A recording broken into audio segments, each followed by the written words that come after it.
బీహార్లో రాజకీయ పరిణామాలపై సర్వత్రా ఆసక్తి నెలకొంది. సీఎం నితీష్ కుమార్ రాజీనామాతో తదుపరి సీఎం ఎవరు అనే దానిపై ఉత్కంఠ కొనసాగుతోంది. బీజేపీకి సీఎం పీఠం, జేడీయూకి డిప్యూటీ సీఎం దక్కే అవకాశం ఉంది. బీజేపీ నుంచి డిప్యూటీ సీఎంలుగా ఉన్న సామ్రాట్ చౌదరి, విజయ్ కుమార్ సిన్హా సీఎం రేస్లో ఉన్నారు. అలాగే కేంద్ర మంత్రి నిత్యానంద రాయ్ యాదవ్, జనక్ రామ్ మంగల్ పాండే, సంజీవ్ చౌరాసియా కూడా రేస్లో ఉన్నారు. బీజేపీకి సీఎం పీఠం ఇస్తే డిప్యూటీ సీఎం పీఠం నితీష్ కుమార్ తనయుడు నిశాంత్ కుమార్ కు దక్కనుంది.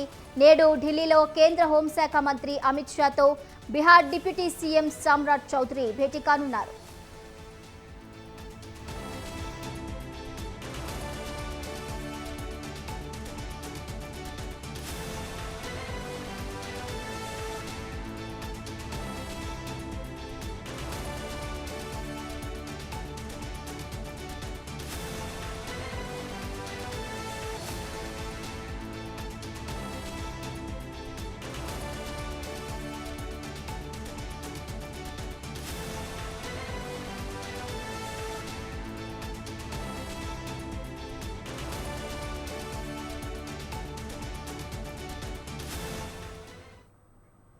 బీహార్లో రాజకీయ పరిణామాలపై సర్వత్రా ఆసక్తి నెలకొంది. సీఎం నితీష్ కుమార్ రాజీనామాతో తదుపరి సీఎం ఎవరు అనే దానిపై ఉత్కంఠ కొనసాగుతోంది. ఇదే అంశానికి సంబంధించిన పూర్తి అప్డేట్స్ మా ప్రతినిధి సవీన్ లైవ్ ద్వారా అందిస్తారు. సవీన్, చెప్పండి, బీహార్ రాజకీయాలకు సంబంధించి అందరిలో కూడా ఒక ఆసక్తి నెలకొంది. మరి ఇప్పుడు సీఎం పదవి ఎవరిని వరించే అవకాశం కనిపిస్తోంది? బీహార్ ముఖ్యమంత్రి నితీష్ కుమార్ రాజ్యసభకు వెళ్లడంతో నెక్స్ట్ బీహార్ ముఖ్యమంత్రి ఎవరనే దానిపైన ఉత్కంఠ కొనసాగుతోంది. ప్రధానంగా బీహార్ను 20 ఏళ్ల పాటు ముఖ్యమంత్రిగా పరిపాలించినటువంటి నితీష్ కుమార్ తాజాగా జరిగినటువంటి రాజకీయ పరిణామాల నేపథ్యంలో ముఖ్యమంత్రి పదవికి రాజీనామా చేయాల్సి వచ్చింది. తాను రాజకీయ జీవితాన్ని ప్రారంభించే సమయంలోనే అటు శాసనసభ, శాసనమండలి, లోక్సభ, రాజ్యసభకు ప్రాతినిధ్యం వహించాలని భావించాను. ఇప్పుడు రాజ్యసభకు వెళ్లే అవకాశం వచ్చింది కాబట్టి ముఖ్యమంత్రి పదవికి రాజీనామా చేస్తున్నాను. అయినప్పటికీ బీహార్ ప్రజలతో నా బంధం కొనసాగుతుందంటూ నితీష్ కుమార్ ప్రకటించారు. ఈ నేపథ్యంలోనే నితీష్ కుమార్ ఇప్పటికే రాజ్యసభకు నామినేషన్ దాఖలు చేశారు. రాజ్యసభ ఎంపీగా ఏకగ్రీవంగా ఎన్నిక కాబోతున్నారు. దీంతో బీహార్ ముఖ్యమంత్రి పదవికి రాజీనామా చేయాల్సి ఉంటుంది. దీంతో తదుపరి బీహార్ సీఎం ఎవరు అనే దానిపైన ఉత్కంఠ కొనసాగుతోంది. ఇప్పటి వరకు బీహార్లో బీజేపీ ముఖ్యమంత్రి పీఠాన్ని అధిరోహించలేదు. బీజేపీ వ్యక్తి ముఖ్యమంత్రి కాలేదు. ఇప్పుడు బీజేపీ జేడీయూ కూటమి అక్కడ కొనసాగుతోంది కాబట్టి ఎన్డీఏ నుంచి బీజేపీ ముఖ్యమంత్రి అవుతారని ప్రచారం జరుగుతోంది. దీనికి సంబంధించి ఇప్పటికే బీహార్ డిప్యూటీ సీఎంలుగా ఉన్నటువంటి విజయ్ కుమార్ సిన్హా, సామ్రాట్ చౌదరితో పాటు కేంద్ర మంత్రి నిత్యానంద రాయ్ యాదవ్తో పాటు అదేవిధంగా జనక్ రామ్ మంగల్ పాండే, అదేవిధంగా సంజీవ్ చౌరాసియాతో పాటు మరికొందరి పేర్లు ప్రముఖంగా వినిపిస్తున్నాయి. బీజేపీ ముఖ్యమంత్రి అభ్యర్థిని ప్రకటించాలంటే కేంద్ర పార్లమెంటరీ పార్టీ బోర్డు సమావేశం కావాల్సి ఉంటుంది. ఆ సమావేశంలో బీజేపీ బీహార్ తదుపరి ముఖ్యమంత్రి ఎవరనేది ప్రకటించాల్సి ఉంటుంది.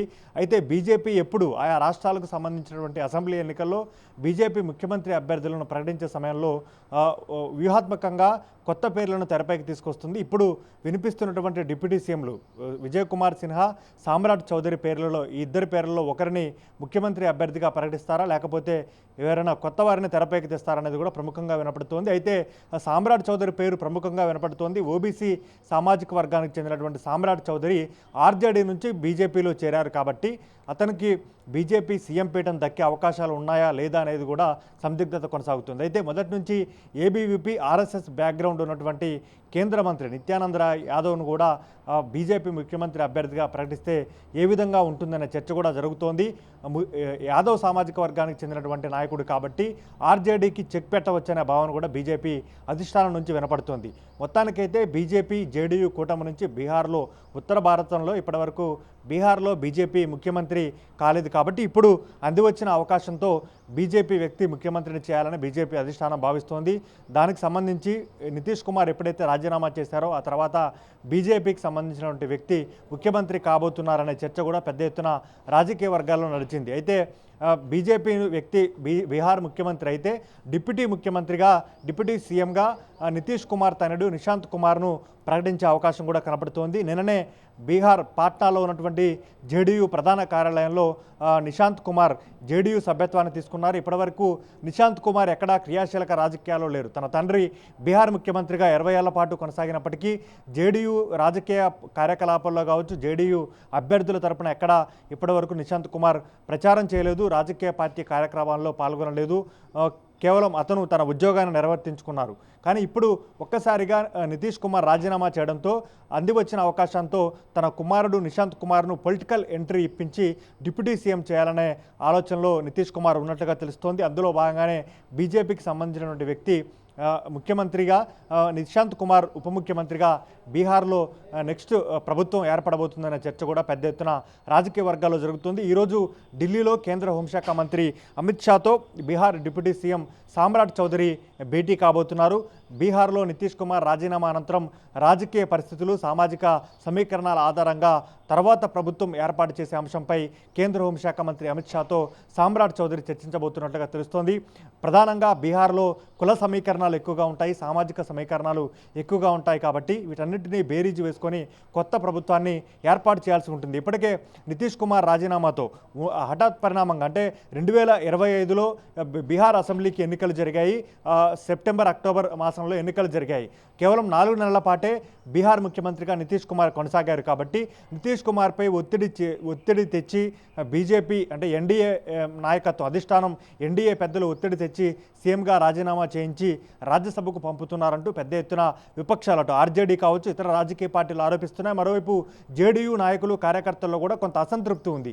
వీటన్నిటి పరిణామాల నేపథ్యంలో బీహార్లో కొత్త ప్రభుత్వాన్ని ఏర్పాటు చేయాలంటే ఆచితూచి వ్యవహరించాల్సి ఉంటుంది. అందులో భాగంగానే బీజేపీ అధిష్టానం ఇప్పటివరకు బీజేపీ తదుపరి ముఖ్యమంత్రి ఎవరు, బీజేపీకి సంబంధించిన వ్యక్తే ముఖ్యమంత్రి అవుతారంటూ కూడా బీజేపీ అధిష్టానం ఇప్పటివరకు అధికారికంగా ప్రకటించలేదు. వీటన్నిటి పరిణామాల నేపథ్యంలో నితీష్ కుమార్తో చర్చించిన తర్వాతనే ముఖ్యమంత్రి అభ్యర్థి ఎవరనేది ప్రకటించి ఆ తర్వాత డిప్యూటీ సీఎంగా నితీష్ కుమార్ తనయుడు నిశాంత్ కుమార్కు అవకాశం ఇస్తారనే ప్రచారం జరుగుతోంది. కాబట్టి ప్రస్తుతం అయితే ఈరోజు ఢిల్లీలో కేంద్ర హోంశాఖ మంత్రి అమిత్ షాతో సామ్రాట్ చౌదరి భేటీ కాబోతున్నారు. ఎక్కువగా సామ్రాట్ చౌదరికే బీహార్ సీఎం అయ్యే అవకాశాలు కనిపిస్తున్నాయి.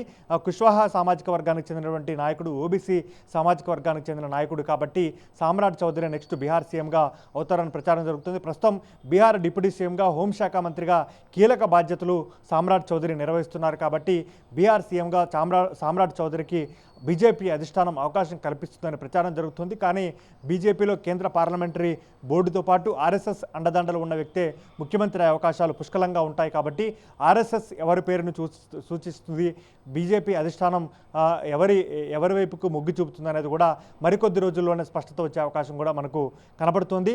మొత్తానికైతే బీహార్ ముఖ్యమంత్రిగా నితీష్ కుమార్ రాజీనామా మాత్రం కొంత చర్చనీయాంశంగా మారిందని చెప్పుకోవచ్చు. ఎట్లాంటి చర్చ లేకుండా, ముందస్తు ఊహాగానాలు లేకుండా, ఎట్లాంటి చర్చ లేకుండా రాజ్యసభ ఎన్నికలకు సంబంధించి నామినేషన్ల చివరి రోజు బీహార్ ముఖ్యమంత్రి పదవికి రాజీనామా చేస్తున్నాను, రాజ్యసభకు వెళ్తున్నానంటూ నితీష్ కుమార్ ఎక్స్లో పోస్ట్ చేశారు. బీహార్ ప్రజలతో తన అనుబంధం కొనసాగుతుందంటూ చెప్తూనే రాజ్యసభ ఎన్నికల అభ్యర్థిగా నామినేషన్ దాఖలు చేశారు. కేంద్ర హోంశాఖ మంత్రి అమిత్ షాతో పాటు బీజేపీ జాతీయ అధ్యక్షుడు, బీజేపీకి అంటే బీహార్ రాష్ట్రానికి చెందినటువంటి బీజేపీ జాతీయ అధ్యక్షుడు నితిన్ నబీన్ కూడా ఈ నామినేషన్ కార్యక్రమంలో పాల్గొన్నారు. కాబట్టి నెక్స్ట్ నితీష్ కుమార్ సీఎంగా రాజీనామా చేయబోతున్నారు. నెక్స్ట్ బీజేపీకి సంబంధించినటువంటి నాయకుడే బీహార్ ముఖ్యమంత్రిగా కాబోతున్నారు. కాబట్టి బీహార్లో బీజేపీ, జేడీయూకి సంబంధించినటువంటి మిత్ర అంటే ఈ రెండు పార్టీలకు సంబంధించిన పార్ట్నర్షిప్ను కూడా కొనసాగించాల్సి ఉంటుంది. కాబట్టి అందరికీ ఆమోదయోగ్యమైన వ్యక్తినే బీహార్ ముఖ్యమంత్రి అభ్యర్థిగా బీజేపీ ప్రకటించబోతున్న చర్చ కూడా బీజేపీ వర్గాల్లో జరుగుతోంది.